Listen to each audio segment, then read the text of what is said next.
ఫ్యూచర్లో రామ్ గోపాల్ వర్మ గారిని ఏ విధంగా చూడొచ్చు? అసలు ఎందుకు చూడాలి అసలు?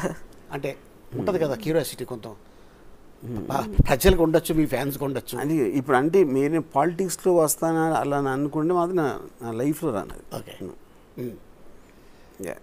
ఓకే. ఎందుకంటే నాకు ఇందాక మూడోసారి చెప్తున్నా, ఇంకొకళ్ళకి సేవ చేయటం అనేది నాకు చేత కాదు, నాకు పడదు.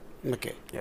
సో ఇటీవల నేను సేవ చేసాను, అందుకని నా ఒపీనియన్ చెప్తున్నా. ఇప్పుడు ఏం చేస్తున్నాను వ్యూహంలో నా అభిప్రాయం చెప్తున్నా. ఆ పరిస్థితుల్లో ఏం జరిగింది, జగన్ ఏంటి, ఈడేంటి, ఆడేంటి అని నాకున్న ఒక ఒపీనియన్ చెప్తున్నా. వినటం వినకపోవటం మీ ఇష్టం. ఓకే. అంటే ఎప్పుడు చూడాల మీ ఎప్పుడు ప్రెస్ మీట్లు ఎక్కడో ఒక థియేటర్లోనో లేకపోతే హోటల్స్లోనో లేకపోతే మీ డెల్లోనో ఉంటాయి. సో ఫస్ట్ ప్రెస్ మీటు ఈ సినిమాకి సంబంధించింది ప్రకాశం బ్యారేజ్ మీద మీరు ప్రెస్ మీట్ పెట్టారు. అంటే ఏ ధైర్యంతో పెట్టారు మీరు? అక్కడ ధైర్యం ఏముంది? ఇప్పుడు నేను పర్మిషన్ అడిగాను పర్టిక్యులర్ టైం పీరియడ్లో, and Dasari Kiran is very good in that. అది దాసర్ కిరణ్ కాంట్రిబ్యూషన్ చాలా ఎక్కువ ఉంది అది మొత్తం ప్రకాశం బ్యారేజ్ షూట్ మీద. Okay okay.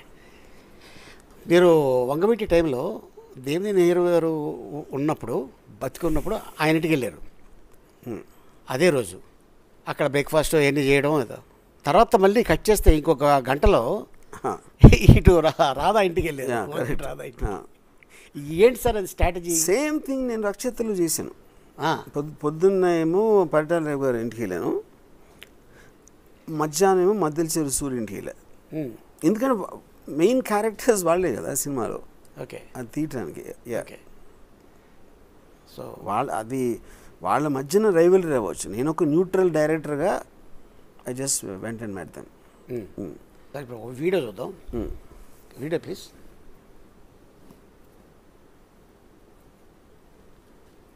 Highlighting any one character, Satya's character is basically a reference point to say so many things what I wanted to say in the film. So I don't think it is to launch Manoj Vajpayee or not Chakravarti nor anybody, but that is not the intention of making the film. So I think the question is right.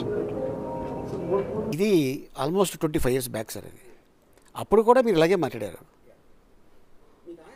అంటే నేను Shiva release అయినప్పుడు print interviews వచ్చాయి కదా, ఇస్తారా ఇలాంటి మ్యాగజైన్స్లో. అవును.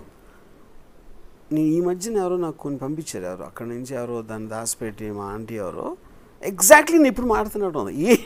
ఏమీ change లేదు, ఏమి తేడా లేదు, ఏమీ తేడా లేదు. That is what I call consistency.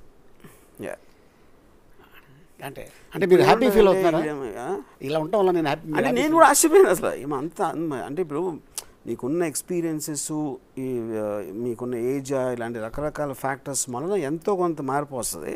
నేను అసలు ఏమీ మారలేదు. ఓకే.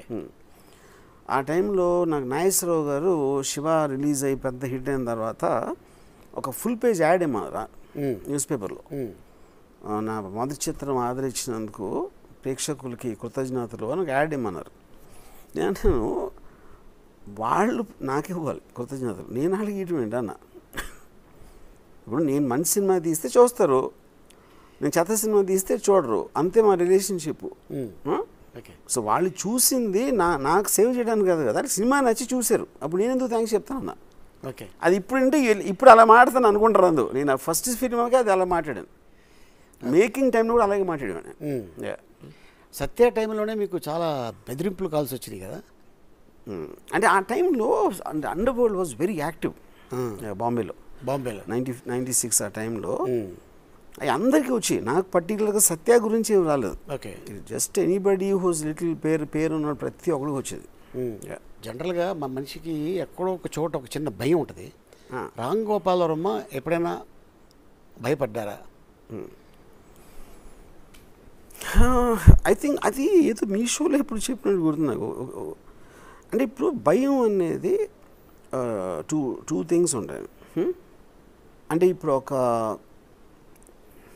సిచ్యువేషన్లో ఉండి ఒక డేంజర్ ఫేస్ చేయడానికి అది ఒక రకం భయం. ఆల్రెడీ మీరు ఉన్నారు పరిస్థితిలో, ఏమన్నా అవుతుందేమో అనే భయం అనేది ఇంకో రకం భయం.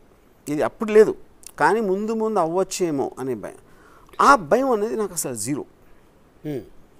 నేను అసలు పట్టించుకోను అసలు అది అంటే ఐ ఓంట్ ఈవెన్ చాలామంది ఏంటి ఇలా నేస్తావు అలా చేసేస్తావు అండర్వరల్డ్ మీద సినిమా తీస్తానంటావు లేకపోతే ఇవన్నీ చెప్తారు నాకు వీళ్ళతో పెట్టుకుంటావు వాళ్ళతో పెట్టుకుంటావు అది నేను ఎందుకంటే I understand how society works understand the law చాలామంది మీకు భయం ఎప్పుడు వేస్తుంది అంటే దాని గురించి తెలియనప్పుడు భయం వేస్తుంది మీకు తెలిసినప్పుడు భయం లేదు ఇప్పుడు పాము ఉందనుకోండి తాజ్పాము ఉంది అమ్మో అని కేకేసి మీరు తాజ్పాము ఏంటిది ఎంత స్పీడ్ వెళ్తుంది దాని కళ్ళుతో చూడగలుగుతుందా వైబ్రేషన్స్ ఏంటుందా దాని పాయిజన్ అసలు ఎలా పనిచేస్తుంది మన ఎంజైమ్స్ మీద ఎలా దాని బ్లడ్ సర్క్యులేషన్లో క్లాటింగ్ ఎలా ఉంటుంది ఇవన్నీ స్టడీ చేసినప్పుడు మీకు తాజ్పాము అంటే భయం లేదు అప్పుడు మీరు ఏం చేస్తారు దాని పక్క నుంచి అన్న వెళ్తారు లేకపోతే దాని నుంచి దూకుతారు లేకపోతే దాన్ని చంపుతారు ఎమోషన్ లేకుండా చంపుతారు so that is me you know so నేను ఏది నేను ఫేస్ చేసినా I immediately try to study the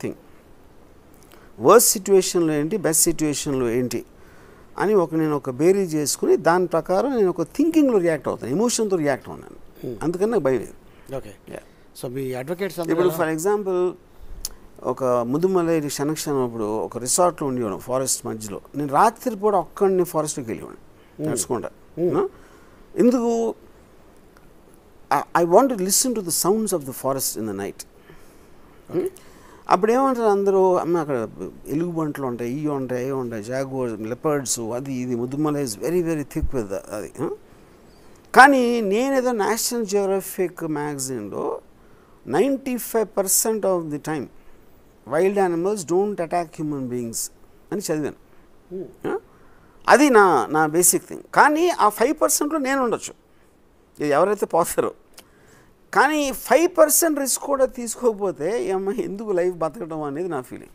okay అది